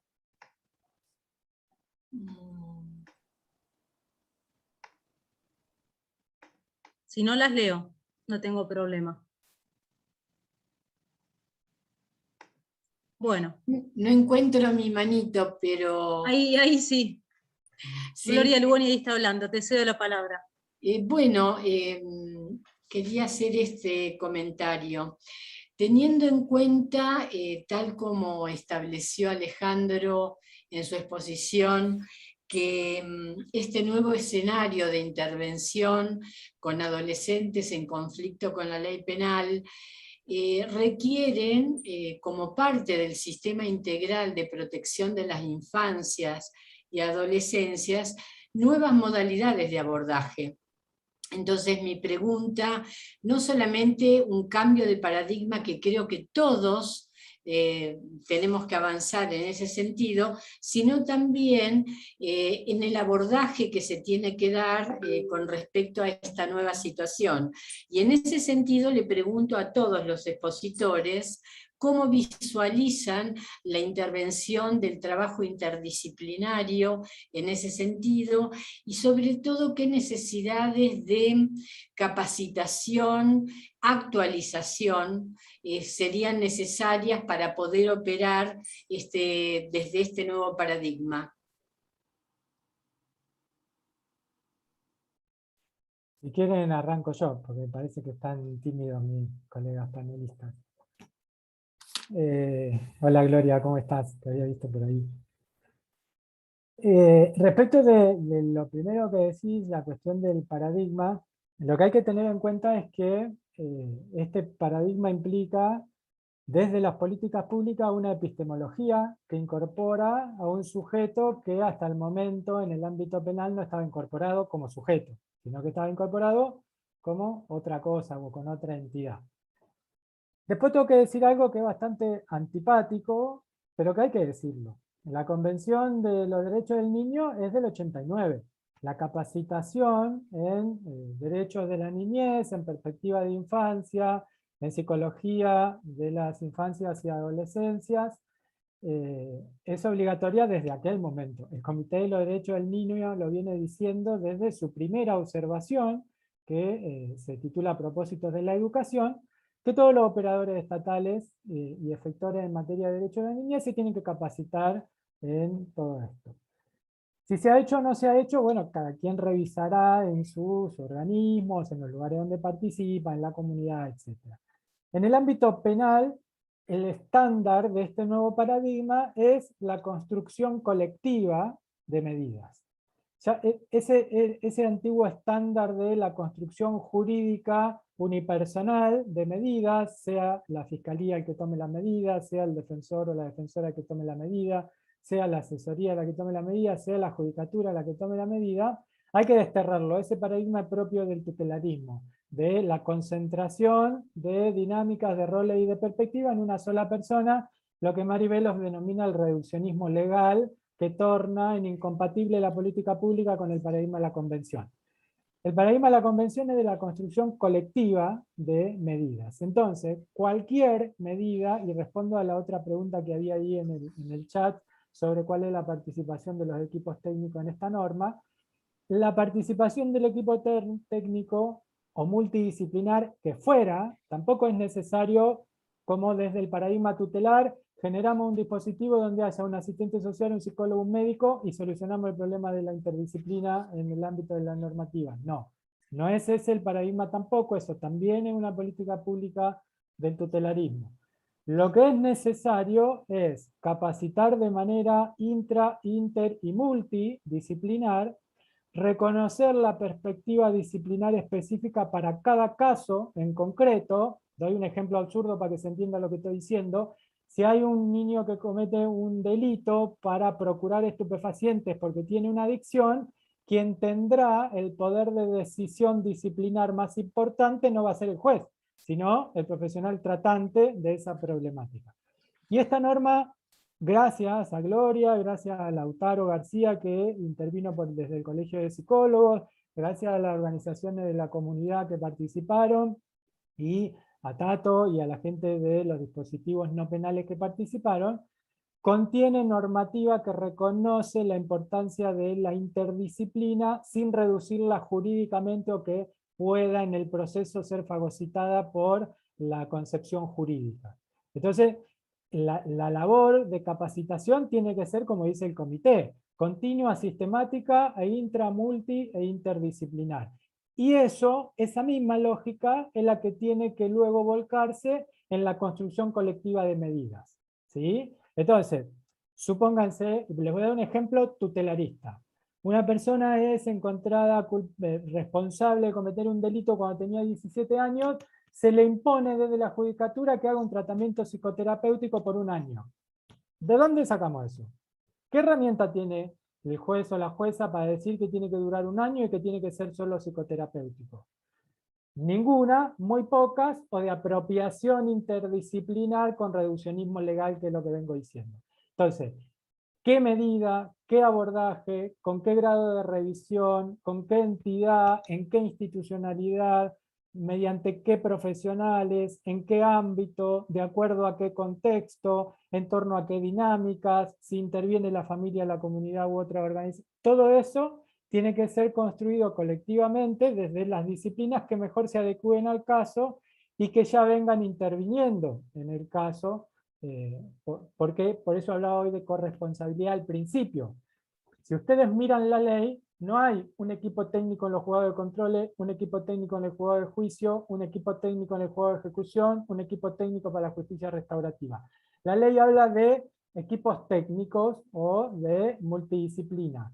Luego tendrá que adecuar el sistema judicial una herramienta que pueda ser eficaz en torno a trabajar internamente en el Poder Judicial para garantizar la continuidad de cualquier abordaje y a la vez la corresponsabilidad y coordinación necesaria con el resto del sistema de protección integral. Por eso hoy hablaba que si uno entiende a esta norma como un código procesal, la está pifiando de entrada. Lo que tiene que entender es que es un engranaje de un sistema mucho más amplio. Y los equipos técnicos son uno de los pilares en esto.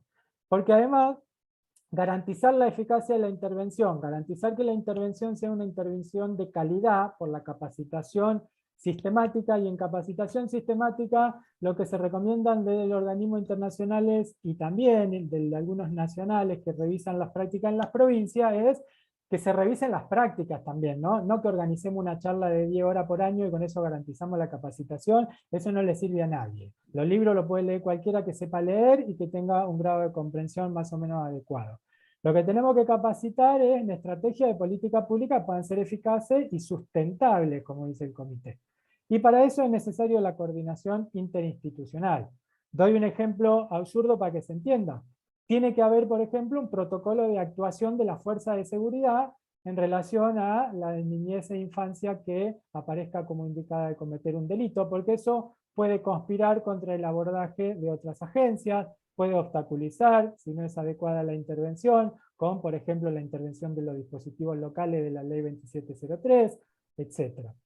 Lo mismo los equipos técnicos internos del Poder Judicial. Necesariamente tienen que coordinar perspectivas, abordajes y mantener durante determinada cantidad de tiempo, que cada caso dirá cuál es, quién interviene, de qué modo, con qué perspectiva, en qué institucionalidad, etcétera, etcétera. Si no coordina la agencia judicial con otra agencia del mismo sistema de protección integral, eso choca, se ha producido en otras provincias, y doy el ejemplo más paradigmático de los problemas de coordinación en torno a la institucionalidad en relación a la problemática penal juvenil.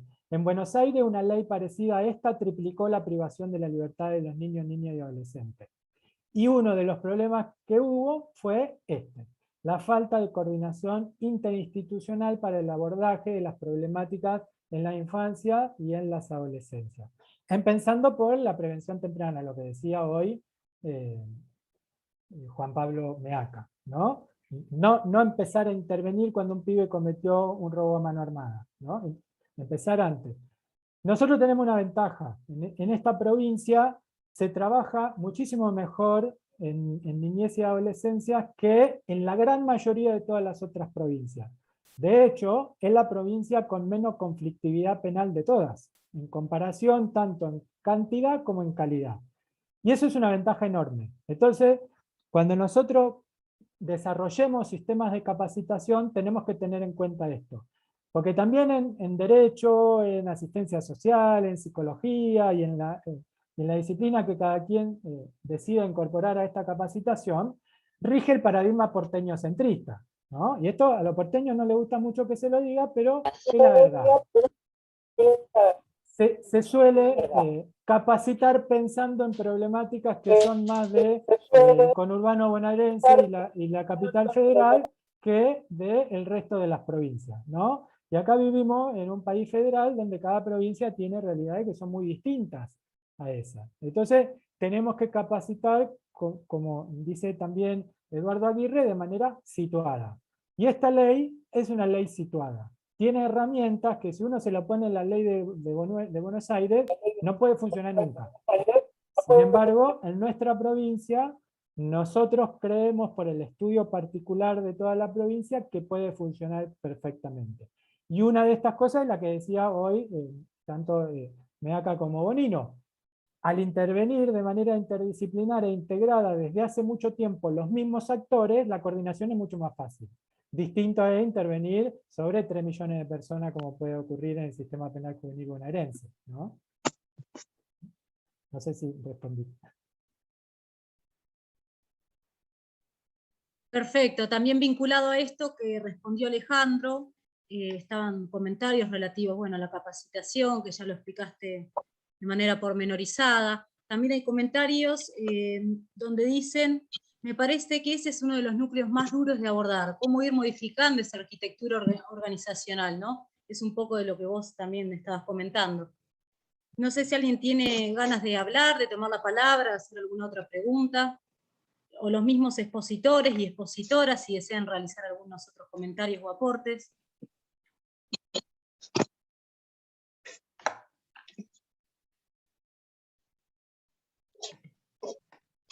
Bueno, por lo que veo, no. Yo si quieren sigo, no tengo problema, pero me parece que por ahí...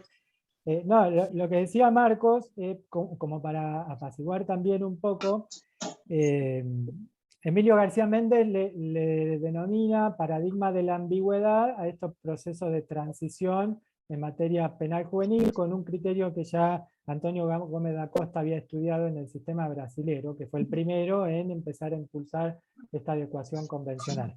Y siempre más o menos de 3 a 5 años lleva para la implementación de los nuevos estándares en relación a el paradigma convencional. Y durante ese plazo, que es una verificación fáctica de otros procesos de adecuación, se verifican distintas aristas del paradigma de la ambigüedad, como él dice. Una de esas es la apropiación del discurso normativo nuevo para replicar prácticas anteriores o del paradigma anterior, ¿no? El ejemplo paradigmático de esto es utilizar el interés superior del niño para seguir privándolo de la libertad. Eso lo tomamos nosotros en la ley, incluso si ustedes se fijan, hay un artículo que dice que la privación de la libertad no puede estar justificada nunca en el interés superior del niño. Pero siempre va a haber apropiaciones discursivas nuevas para reproducir alguna práctica que por ahí pueda ser incompatible con la norma, y eso va a pasar, y va a pasar en los procesos de capacitación y formativos, y va a pasar en las discusiones de los equipos técnicos, ¿no? No hay que tenerle miedo a eso, o creer que porque el primer año en que la ley empiece a desandar su camino, haya algunos retrocesos o algunos tabiques que superar y digamos, bueno, la ley esta no sirve, volvemos a lo anterior, volvemos a lo escrito, a lo tutelar, a la concentración. No, en eso no desesperemos, de 3 a 5 años son periodos que son normales en los procesos de adecuación, por eso es que se insta tanto a que la capacitación sea de revisión de las prácticas que se van desandando a lo largo de la norma y producir conocimiento. El Comité de los Derechos del Niño en la Observación General 24, en los últimos 2 párrafos, dice que el Estado, para garantizar la efectividad de la política pública, tiene que producir conocimiento de cómo funciona el sistema. Entonces, con el conocimiento de cómo funciona el sistema, uno puede fortalecer las buenas prácticas y desterrar las malas prácticas. Y eso a veces es más importante que traer expositores de gran renombre para que nos reediten lo que ya escribieron en los libros, ¿no? Entonces, las capacitaciones a veces tienen que ser más dirigidas a la simulación de la actividad práctica de los equipos que a desarrollar analíticamente los aspectos normativos, ¿no? Hola, ¿se me escucha? Sí. No, porque bueno, tuve algunos problemas de conectividad, o sea que no lo pude escuchar mucho a Alejandro, pero supongo que habrá sido bastante claro y concreto en lo que dijo. Yo no sé bien lo que dijo porque se me cortó, ahora me conecté a través del celular, pero digo, en realidad me parece que, a ver, que me parece que hay demasiadas fantasías respecto a qué implica esto. Como bien seguramente decía Alejandro, en la práctica no tiene que ver con un cambio de paradigma. El cambio de paradigma y la práctica se viene repensando y se viene readecuando en forma permanente. Digo, el trabajo interdisciplinario es algo que permanentemente es revisado, que permanentemente es readecuado, sabemos en qué consiste la interdisciplina, es mucho más que sumar gente de diferentes campos, sino que implica un trabajo mucho más articulado. Creo que lo central tiene que ver con eso, con garantizar y poder lograr una mejor articulación interinstitucional. Los equipos técnicos ya vienen trabajando con el nuevo paradigma y lo venían haciendo aún con un régimen procesal penal que no era el que hoy estamos impulsando. Por eso me parece que en la práctica no sé si va a haber demasiados cambios. Sí, es cierto que va a requerir de la estructura funcional del Poder Judicial ayornarse y capacitarse a nuevas modalidades de resolución alternativa de conflicto. Nosotros, de hecho, en los ámbitos del organismo de aplicación, venimos trabajando en capacitaciones vinculadas con justicia restaurativa, con medidas alternativas, porque digo, son prácticas que ya se están instalando y para las que sí es necesario estar formado y estar capacitado. Pero me parece que no hay que tener tanto miedo a cómo va a ser el abordaje con esta nueva ley de procedimiento penal juvenil. El abordaje en sí, la práctica en sí, me parece que no va a tener grandes modificaciones, sí va a tener la posibilidad de recurrir a métodos y a medidas que nos van a permitir pensar en la posibilidad de garantizar derechos y de que esos niños o esos adolescentes que están en conflicto con la ley penal o que supuestamente están en conflicto con la ley penal puedan reinsertarse de la mejor manera y con la garantía de que el Estado le va a ofrecer las posibilidades de que sus derechos sean respetados. Pero me parece que no tenemos que generar tanto inconveniente a cómo vamos a hacer para que esta ley se pueda cumplir, no se pueda cumplir. Llevará un tiempo, pero me parece que va a ser mucho más rápida, por ejemplo, que readecuar lo que fue un sistema de protección, que sí implicaba una modificación sustancial de fondo en todos los organismos que forman parte del sistema. Perfecto, muchas gracias por la intervención. Ahí veo, tenemos un ratito más de tiempo hasta las 19, pero veo que está levantando la mano Marcela Analía Ramos. Si querés tomar la palabra. Hola, sí, buenas tardes. Sí, era para Ale, más que nada, para consultarle, digamos, su opinión. Él ya creo que lo adelantó, referida a que, digamos, la posibilidad del funcionamiento efectivo de la nueva ley. También hizo referencia a la vocación del Poder Judicial que tiene, digamos, de apoderarse de otros ámbitos, y desde ese lugar yo planteaba mi preocupación, porque la práctica, digamos, diaria,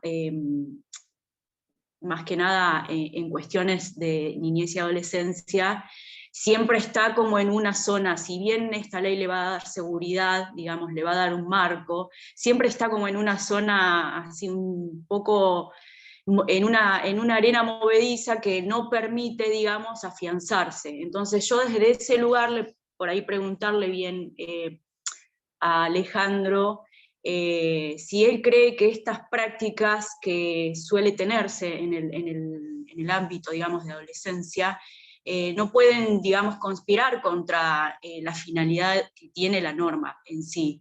Y en ese aspecto, ¿cuál sería, digamos, la estrategia a seguir como para que estos nuevos... como estas nuevas herramientas no sean utilizadas para viejas prácticas, para consolidar viejas prácticas?